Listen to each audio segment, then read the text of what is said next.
Ninguém consegue se preparar sem ter um objetivo. Defina o seu objetivo. Medicina, arquitetura, direito, você que vai definir o seu objetivo. A partir daí, tendo o seu objetivo em vista, você precisa saber em que ponto da jornada você está. É preciso realizar algum tipo de diagnóstico. Será que a aprovação é para todo mundo? Muitos estudantes sonham com uma vaga na universidade, mas acabam acreditando que não são capazes, que não são inteligentes o suficiente ou que nunca vão conseguir chegar lá. No episódio de hoje, a gente vai conversar sobre erros, crenças e estratégias que fazem a diferença na caminhada de um vestibulando. Me parece que essa parte psicológica está muito mais presente. Isso é incrível. Você vê no semblante dos meninos, que muitas vezes bons alunos, excelentes alunos, já podia inclusive já ter passado, mas dá aquela patinada no momento, na hora H, porque a cabeça não tá legal. Aí às vezes é uma cobrança ou de casa, aí tem que também analisar as circunstâncias também, né? Porque às vezes o problema é o aluno que ou se cobra, aí tem aluno que é a família que cobra, aí às vezes é o ambiente que cobra, o cara tá numa sala preparatória com 100 alunos. Pô, meu irmão, se tem tanta gente boa aqui, a pessoa começa a maximizar aquilo, né? Então o jogo mental é muito importante. Além disso, vamos falar sobre como os estudos podem transformar vidas e por que simulados e provas antigas são ferramentas tão poderosas para quem busca a aprovação. Seja muito bem-vindo a mais um episódio do Pode Passar.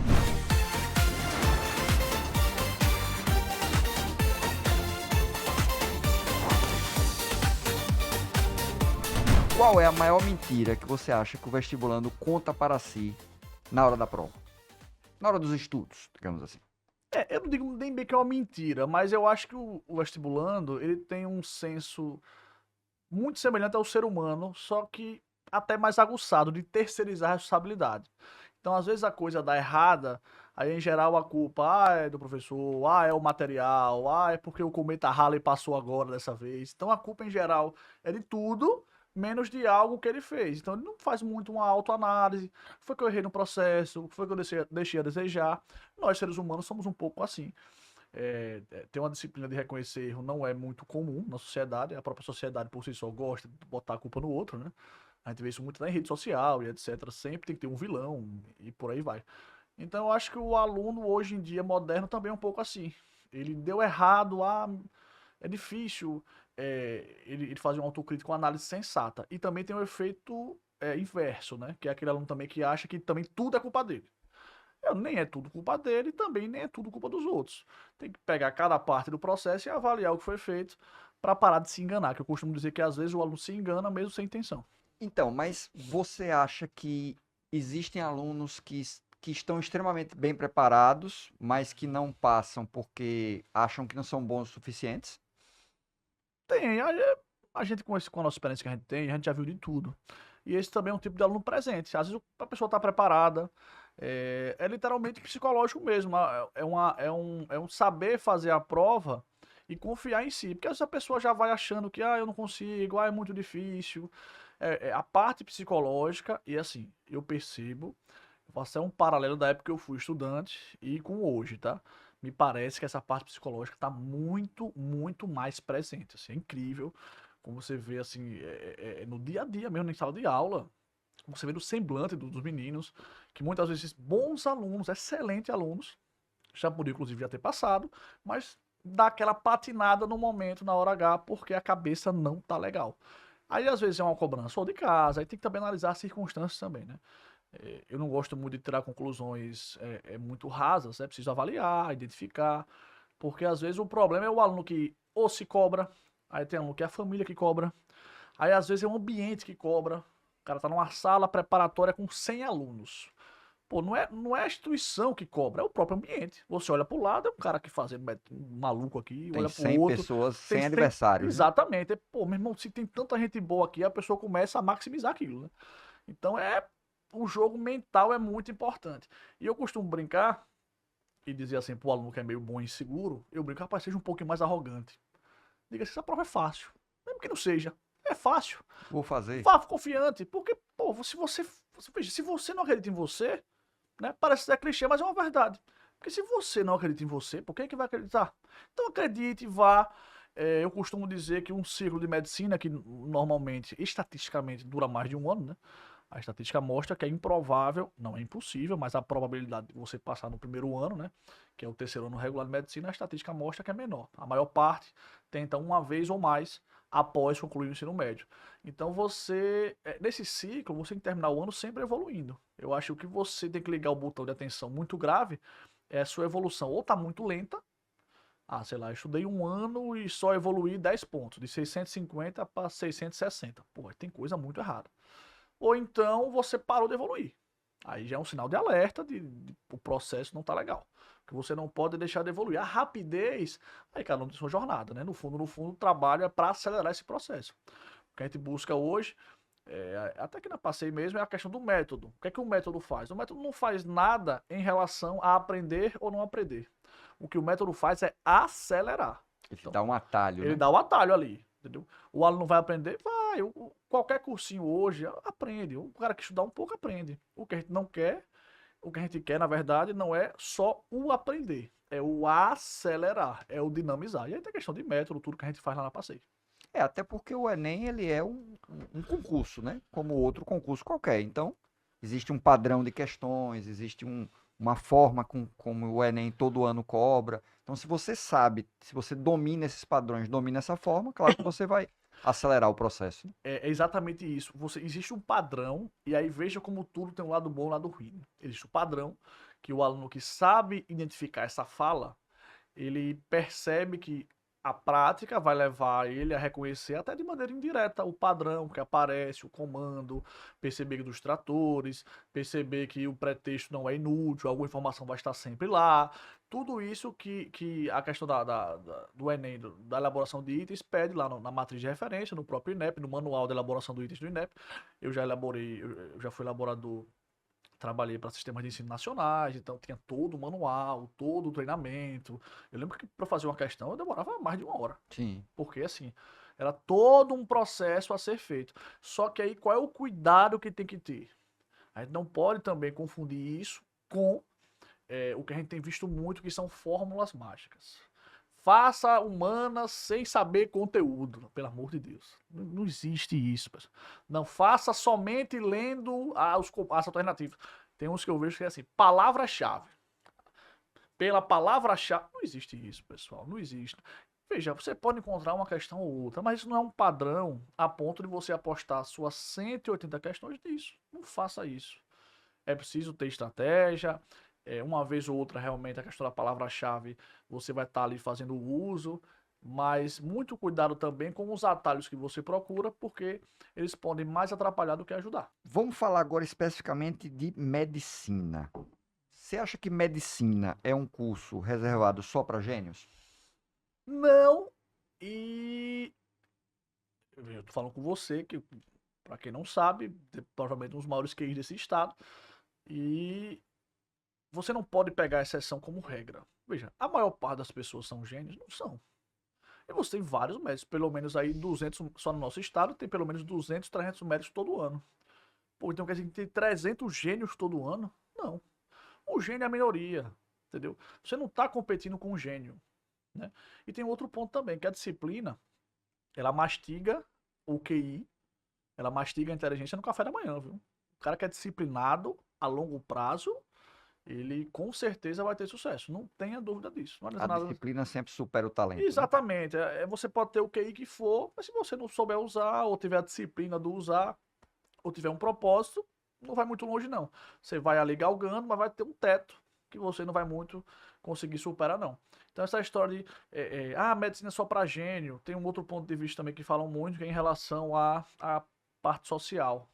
Não é para mim, é um curso de elite, etc, etc.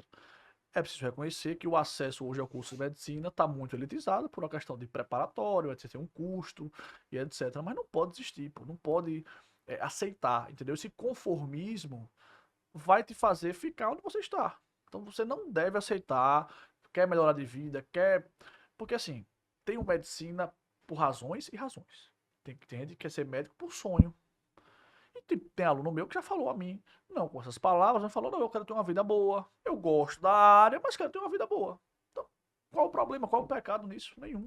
Então, se você tem esse objetivo, corra atrás, tire isso da cabeça, que é pra gênio, que é pra rico, que é pra não sei quem. Não. corra atrás, vai ter o seu mecanismo, você de onde for, sua renda, seja ela qual for, sua educação, seja pública ou privada, qualquer que seja ela, você vai procure saber o seu caminho que vai existir. E hoje é muito mais acessível, né? Muito mais já, Com, meu Deus do com céu, na cursos nossa. online, Ixi, quando a gente era, normal. Na quando a nossa gente era época, jovem, Ave Maria, era uma você tinha que briga. fazer um curso de elite, Era. um cursinho de elite para conseguir, quem sabe, uma vaga, A às vezes dois, quantidade três de anos, né? vagas, financiamentos, essas coisas. Na época, praticamente não existia faculdade particular de medicina. Isso. Praticamente não existia. Não existia. Aí começaram a surgir as particulares, financiamentos e por aí vai. Então, tanto é que hoje você tem muita gente, Henrique, eu voltando para estudar. E hoje o acesso à informação é muito Eu maior, fui né? professor de colegas, pô, de ensino médio. Mano, eu na sala de aula, quando eu entrei, bom dia, o rapaz lá. Já aconteceu comigo Então, também. ele quer, não, professor, eu quero fazer medicina agora. Já era formado, era advogado. Eu tive um ex-aluno advogada. O escritório montado, o pai montou o escritório, não, botou na cabeça que queria ser médica. E aí? Fez ensino médio na minha época. As pessoas estão voltando. Ah, sou formado. E em geral, não é regra, tá? Mas muitas vezes são cursos de saúde. Porque a pessoa que não fez na época, a pontuação não passava em medicina. Aí botou nutrição, enfermagem. Sim. Em geral tem isso. A pessoa volta, pô, resolvi voltar agora atrás de um sonho antigo e tal. E esse boom tá aumentando, assim, na meu ver. Muita gente, assim, pós 30 a mais, até 40 a mais, tem voltado para tentar realizar o sonho antigo da medicina. Agora, o aluno de hoje é uma visão que eu tenho. Não sei se você tem essa mesma visão. O aluno de hoje, ele não tem tanto sonho de ingressar na universidade como era o sonho da gente há 20, 30 anos atrás. Que pra gente, se eu quero mudar de vida, o meu objetivo era estudar. Sim, Pelo menos meu pai falava isso, ó, é, estude, porque a única riqueza que eu tenho para te dar é os estudos. sim, E hoje eu estou percebendo que a maioria dos alunos ele não tem essa visão de, eu vou estudar porque estudando eu vou melhorar de vida. A pessoa pensa, eu vou querer ser youtuber, eu vou querer ser influencer, e tem muitas outras facilidades, né, de atalhos sim. de conquistar uma independência financeira. O que é que você acha sobre isso? É, veja, você que está na ativa ainda, dando aula, eu também estou em sala de aula ainda, poucas aulas, mas ainda estou. A gente sabe que o currículo, embora a gente passe por algumas reformas, ele é basicamente o mesmo. 90% dele não mudou em nada. E assim, é uma opinião que eu tenho particular, eu acho o currículo pobre. Não estou falando pobre em quantidade ou em volume, mas eu acho que ele é pobre em utilidade. Eu não consigo conceber que um aluno que vai fazer direito meu tem que saber a equação de movimento harmônico simples. Não consigo conceber essa ideia, ninguém vai me convencer que é razoável. Ah, e como é que faz? Não sei. Aí tem que se bolar um processo interno no ensino médio, ter uma reforma talvez mais aprofundada, que assim, para muita gente, metade ou mais do que eu falo, sinceramente, do conteúdo que eu trabalho em sala de aula não é útil. Eu poderia estar falando de coisas mais úteis. Assim como, por exemplo, matemática. Quantos e quantos alunos saem do terceiro ano do ensino médio e você pergunta o que é o imposto de renda? Não sabe. Percentual. Então não sabe. Entendeu? Vou elaborar uma senha. Qual é uma dica boa para você elaborar senha? Não sabe. Porque não tem noção nenhuma de combinatória, do que é e nada.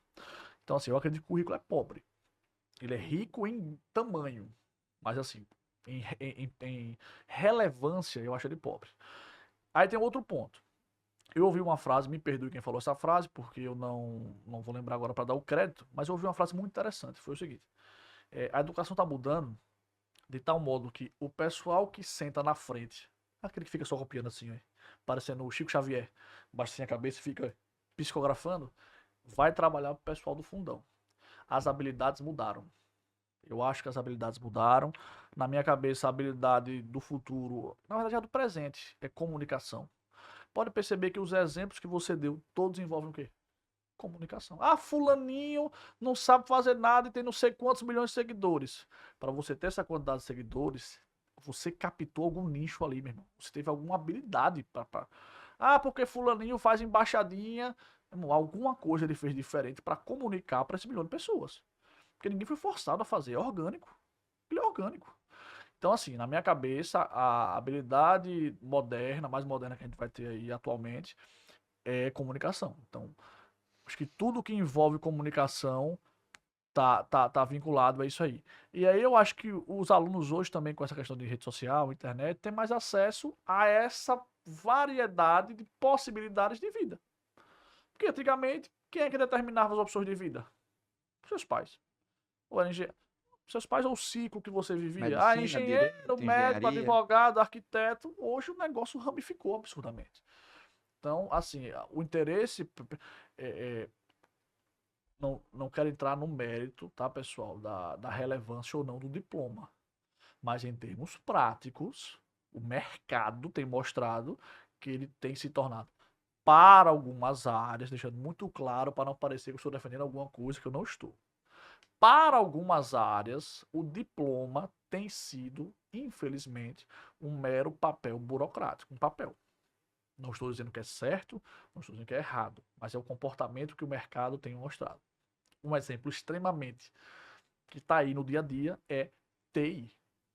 Dificilmente alguém que vai contratar uma pessoa para TI vai dizer: me dê o seu diploma.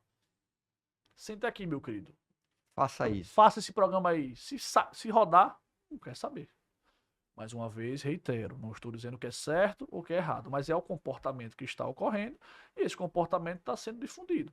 Então, acho que é por isso que os jovens, como tudo na vida, na sociedade, tem o lado bom e o lado ruim. Na minha cabeça, qual é o lado ruim disso? Alguns jovens estão usando isso como um gancho para não ir para a universidade.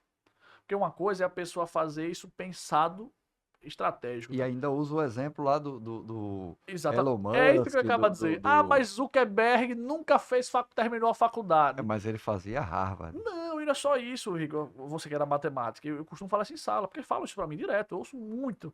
Ah, mas não sei quem não tinha faculdade.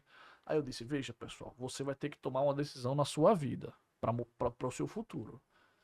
Existe um caminho que é o caminho que comprovadamente mais de 90% das pessoas bem-sucedidas percorreu. Existe o caminho que 1% percorreu. Você vai escolher o do 1% e acho que é inteligente essa escolha.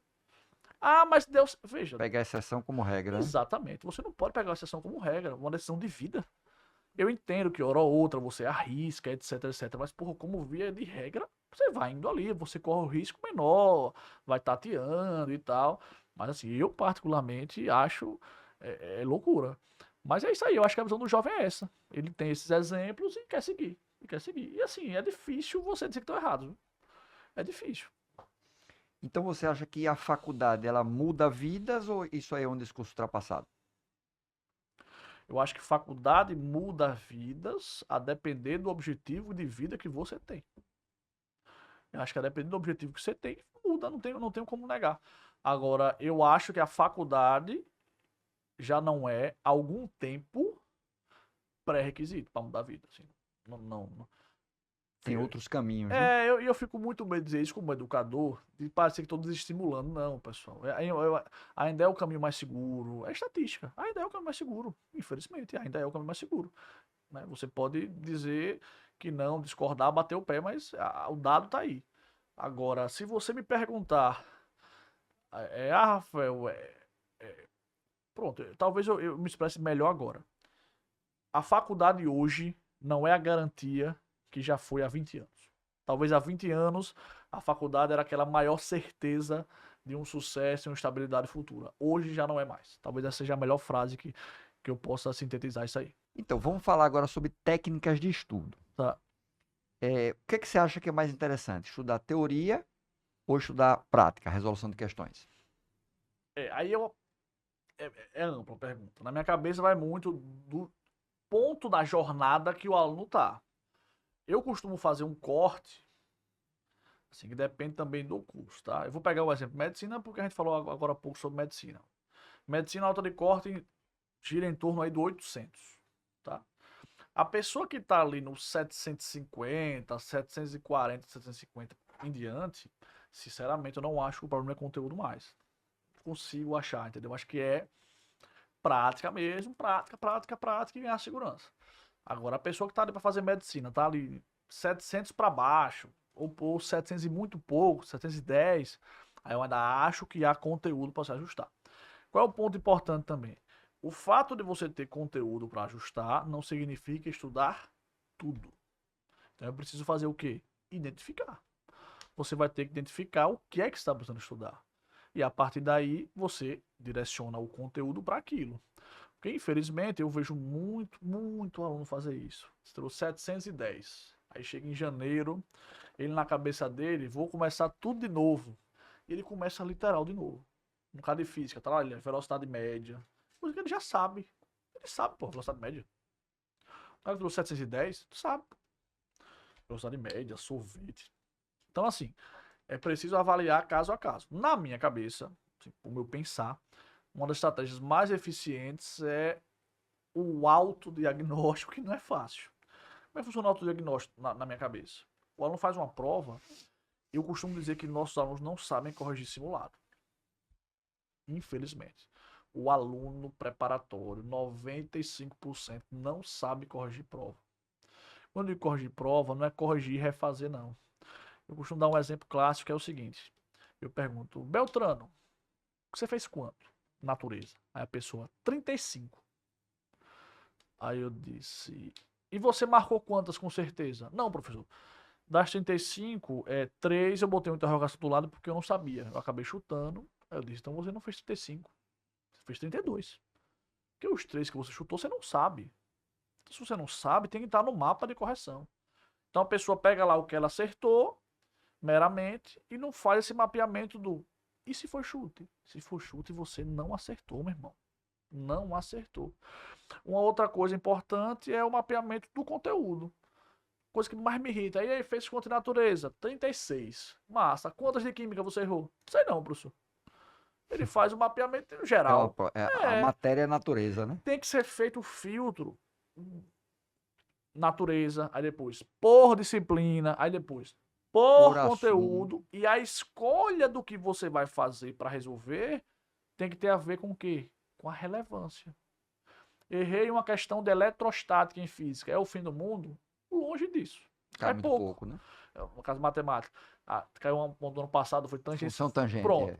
Meu Deus do céu, amanhã eu tenho que parar uma tarde para estudar a função tangente. Tá errado. Que nada. Você estuda a função tangente se der tempo. E em geral não dá. E é aquelas questões que caem uma vez e nunca mais vai cair. Não dá.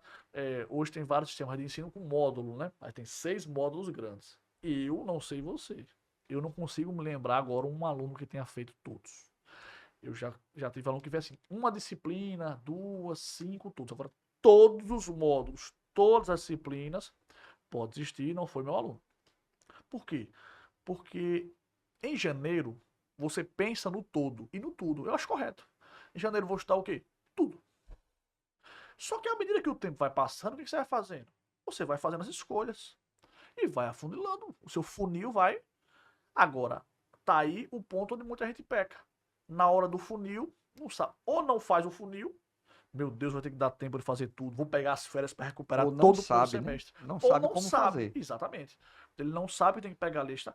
Pô, tá na internet, nosso cadernão tá lá, pô. Primeira página. Aí é onde entra o trabalho da... Se a pessoa não souber, entra o trabalho da mentoria. Vendendo muito, inclusive, esses cursos online. Inclusive, a Passei tem um serviço de mentoria agora. Inclusive, a gente lançou muito por causa disso. Começaram a perguntar. E a gente começou a achar estranho. Tem mentoria?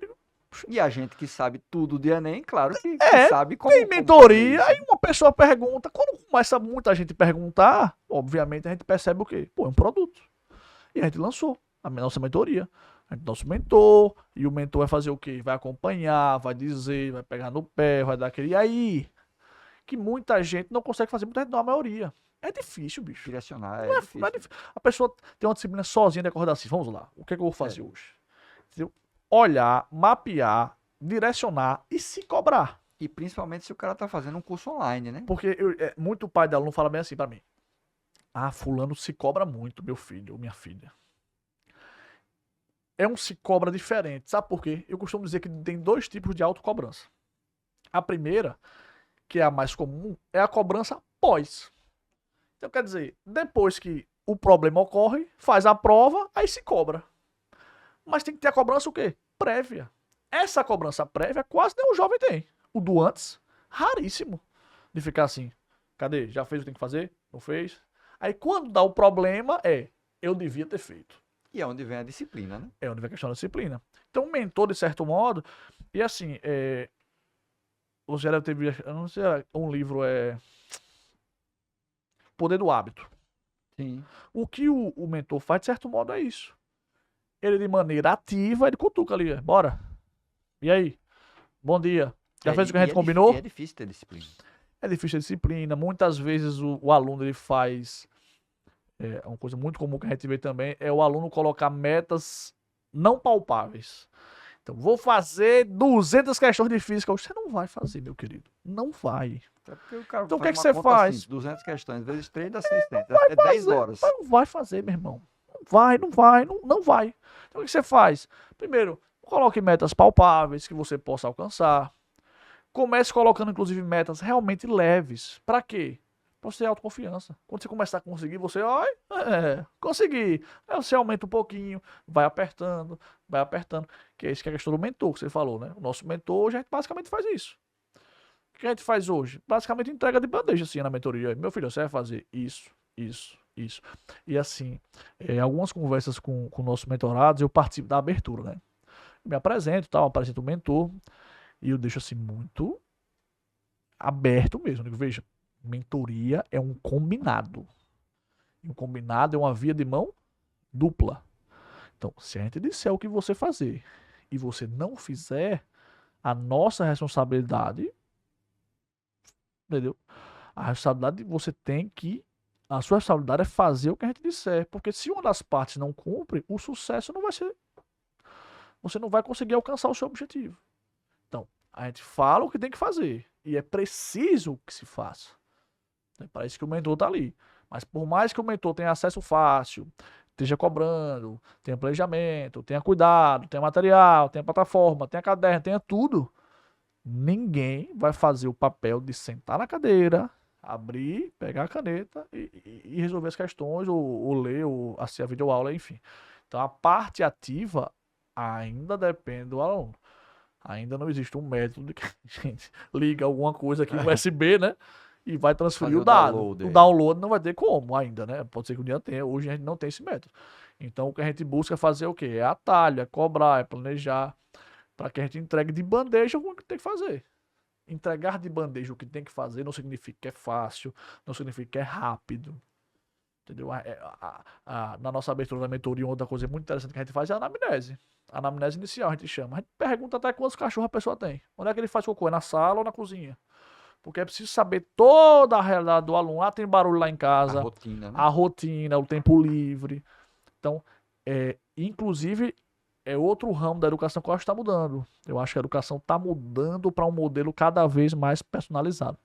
A gente tem uma sede em Aracaju, Sergipe, da Passei Med, né, que a gente chama, né, que a gente tem um grupo Passei e a Passei Med é um produto do grupo, né, que é uma turma extensiva anual para preparatório para medicina. Essa turma tem no máximo 28 alunos na sala, que é o que eu acho que rende. Você tenha cada vez mais personalizado, entendeu? Acho que aquelas turmas de 100, 120 alunos, Rafael, funciona, pode funcionar para A ou para B. Mas eu acho que o alto rendimento está intimamente vinculado a turmas menores. E a gente tem dados. Nossa primeira turma foi no passado. Eu tive aluno lá aumentando 80 pontos de média em natureza. Assim, e não foi 80 pontos de 500 para 580, não. Foi de 680 para Que é muito 760, mais que é difícil. muito mais difícil. Quanto mais está ali, né, na É a escala, curva de aprendizado, né? exatamente, quanto sua proficiência, à medida que ela vai aumentando, é mais difícil aumentar. Né? Quanto mais perto chega do 45, mais difícil é o processo. Fica mais íngreme a ladeira, né? E a gente conseguiu ter avanço assim, muito significativo. De gente que passou 3 anos em cursinho tradicional, com sala de 100, 120 alunos, não é que era ruim, é que o ritmo foi outro. E aí cresceu 15 pontos. E o ano lá cresceu 80. Foi alguma mágica que a gente fez? Não. Eu acho que o ambiente também, hoje em dia, ele é primordial. Né? Então, a educação está mudando, já mudou. E uma mudança está acontecendo também, eu acho que é na preparação, e as pessoas não estão se atentando. Então, quem está tentando fazer a mesma coisa em preparação para Enem vestibular, acho que vai sair atrás disso aí. Última pergunta. Pois não. Eu quero que você me diga em 5 minutos. 5 minutos? 5 É um minutos. podcast mesmo, então. O que é que você. Não. Deixa eu falar a pergunta. Se você encontrar um aluno que não está sabendo o que fazer, como se preparar, numa conversa que você tenha para ele, em 5 minutos, o que é que você diria? Ele não sabe como se preparar. Bom, primeira coisa, ninguém consegue se preparar sem ter um objetivo. Primeira coisa é defina o seu objetivo. É medicina, é arquitetura, é direito, o que é que seja. Quer ser professor de física, você que vai definir o seu objetivo. A partir daí, tendo o seu objetivo em vista, você precisa saber em que ponto da jornada você está. Então, é preciso realizar algum tipo de diagnóstico. Quando eu falo diagnóstico, não é ir no médico, pessoal. Diagnóstico é saber, para fazer tal pontuação, para ter tal proficiência, eu estou onde nessa jornada? Né? Nesse caminho da furadeira que está furando aqui agora. Nesse caminho da Os jornada. nossos microfones são bons, não vão sair no Eu áudio, entendi. não. Ó, na nossa jornada aqui, em que ponto eu tô?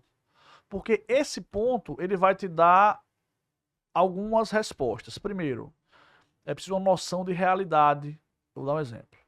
Se um aluno procura com 500 pontos, sou demagogo, eu sentar e dizer que vou montar um planejamento para ele passar em um ano. Eu não consigo fazer isso.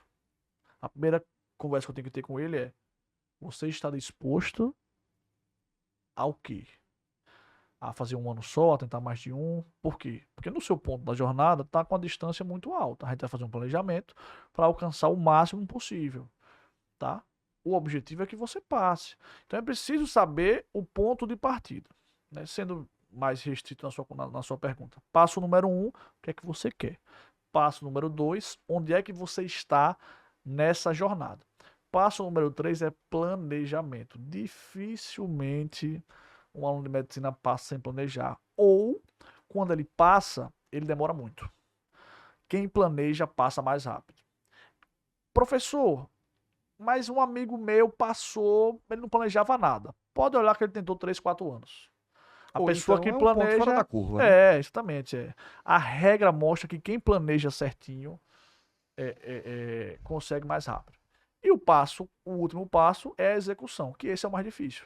Muitas vezes a gente planeja certinho, até no dia a dia, nosso cotidiano de vida, viagem ou coisa do tipo, a gente planeja tudo maravilhoso e a execução é o que emperra, o que engancha aquilo ali.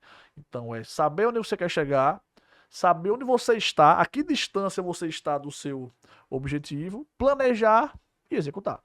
E a partir daí é disciplina. Disciplina, disciplina, disciplina e o fazer, né? É o famoso to do, né? É o fazer, tem que fazer. Eu prometi que ia ser a última pergunta, mas você falou aí você quer fazer medicina? E você deu uma risadinha quando você falou, você quer ser professor de física. Pois não. Hoje é cada vez mais raro uma pessoa ter sonho de ser professor. Normalmente, nós somos exceções, mas normalmente o cara vai para a licenciatura quando ele não tem mais nenhuma opção. Ah, eu queria fazer direito, mas não consegui ser professor de história. Eu queria fazer engenharia, não consegui ser professor de física. Nós somos exceções. Sim. Né? Mas é cada vez mais difícil um aluno optar, pô, eu tenho um sonho de ser professor. Eu conheço alguns, inclusive esse ano, alguns alunos lá do Colégio de Aplicação fizeram licenciatura. Legal. E isso aí cria um problema futuro, porque se o cara entra como a última opção, ele vai ser aquela pessoa que não tem tanta dedicação e vai acabar formando professores cada vez piores que vão ensinar os alunos e esses alunos vão ser cada vez piores. O que você olha para esse aspecto do nível dos professores, você pode falar por física, obviamente, né? Tá cada vez mais, do nível dos professores de cada matéria está cada vez mais baixo. E, veja, tem que ter cuidado com o que eu vou falar. Pergunta. Eu preciso ter cuidado com o que eu vou falar, mas eu vou falar o que eu acho mesmo e com a maior sinceridade e educação do mundo. Veja, eu acho que a gente vive hoje um ciclo, é um ciclo vicioso, que é o seguinte, você até me incluiu numa coisa, ao contrário de você, Rigo, porque para quem não sabe, Rigo já passou em medicina, já passou em direito, já fez muita coisa, mas ele é professor por vocação e ele escolheu isso aí. Ele já cursou medicina e não gostava. O meu caso até o meu caso foi uma coisa do destino, circunstancial. Eu comecei a dar aula com 18 anos, brincando assim, aula particular, para ganhar dinheiro. Eu não tinha mesada, né? E comecei a dar aula para ganhar dinheiro e aí descobri por acaso. Se no meu terceiro ano do ensino médio você dissesse, Rafael, você vai ser professor, eu dizia, não vou nada mesmo. Eu era tímido, vai apresentar o trabalho. Eu era a pessoa que preferia, não, eu vou imprimir, eu faço o slide. Mas o que? Ia apresentar na frente. Horroroso, péssimo. Então, assim, o meu foi por um acaso. Em relação ao que você disse, é uma verdade, infelizmente, os dados estão aí. Muita gente acaba indo para a licenciatura por 2 motivos. O primeiro é porque é o que consegue. Ah, minha nota do Enem deu para isso. E coloca. E segundo, é em busca de uma estabilidade, que em geral está vinculada com o concurso público. Então, o que é que eu acredito? Quanto mais você procura fazer uma coisa que não é vocação, você não faz com a mesma vontade. Quando você faz o que gosta, você faz com muito mais vontade. Eu não estou dizendo que os professores fazem o que não gostam ou coisa do tipo. Mas assim, quando você gosta, eu acho que você faz mais bem feito. Aí tem um outro ponto também. O processo seletivo acaba levando nessa análise do eu vou botar a licenciatura em física porque eu fiz 500 e pouco, é o que dá. Então acaba filtrando alunos o quê? Com menos base. Aí aluno com menos base em universidade. Em geral, muitas licenciaturas, principalmente na área de exatas, estão nas universidades federais ou estaduais. É mais raro você ter universidade particular hoje com licenciatura, principalmente presencial. Aí tem um Que a custo. procura é menor, né? Aí tem custo, a gente sabe que o menino se esforça, a gente sabe que também para você passar uma matéria na universidade tem professores e professores, tem professores que vão te cobrar, que não vão passar qualquer um, mas tem outros que a gente sabe que dão uma facilitada, passam um trabalho, você sabe como é que funciona isso. Então, assim, eu acho que fica um ciclo, entendeu? A pessoa é o que dá, aí faz porque não gosta, aí vira um ciclo de formação de profissionais que, uma leitura que eu faço, eu acredito que na parte técnica, pelo menos, esses profissionais estão dando uma queda. A gente costuma discutir, a gente sai, toma café e conversa, temos conversas privadas, né? E falamos muito sobre educação oba-oba. Eu não sou contra o oba-oba. Eu sou contra o oba-oba como base da aula. Um professor que sabe muito, que tem muito conhecimento e ainda faz oba-oba, para mim isso é o melhor que tem. Entendeu? É o melhor que tem. Agora sim, eu acho que a coisa está invertendo um pouco e é perigoso, assim, é perigoso. A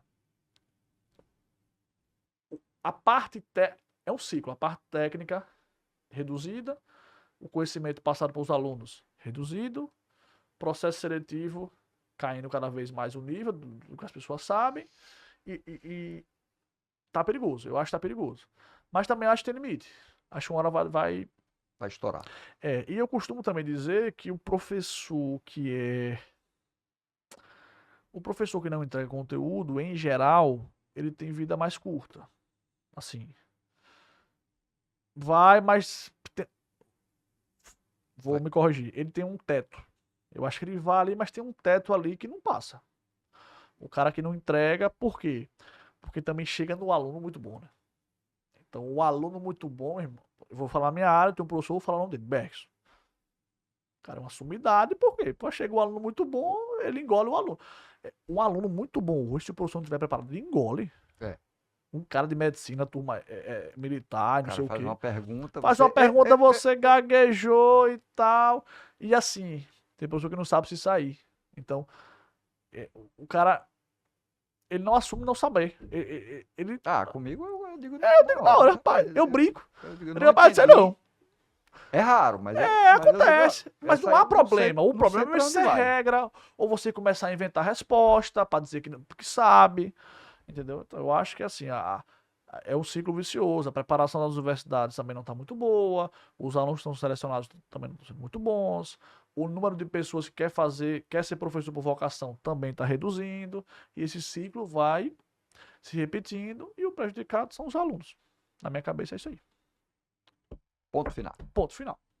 Se tem uma mensagem que eu quero que você leve desse episódio, é essa. Passar no vestibular não é estudar muito, é estudar com estratégia. Se esse episódio fez sentido para você, saiba que você pode assistir o Pode Passar aqui no YouTube, mas também pode ouvir no Spotify, dá para ouvir indo para a escola, na academia, no ônibus, do carro. Não tem desculpa. Agora se inscreve no canal, ativa o sininho, porque toda semana tem episódio novo para te deixar mais perto da aprovação. Segue também a @passeidigital nas redes sociais, porque lá a gente entrega conteúdo, estratégia e direção de verdade. E se você quer parar de estudar no escuro e começar a estudar com os maiores estrategistas da aprovação, vem para o Passei.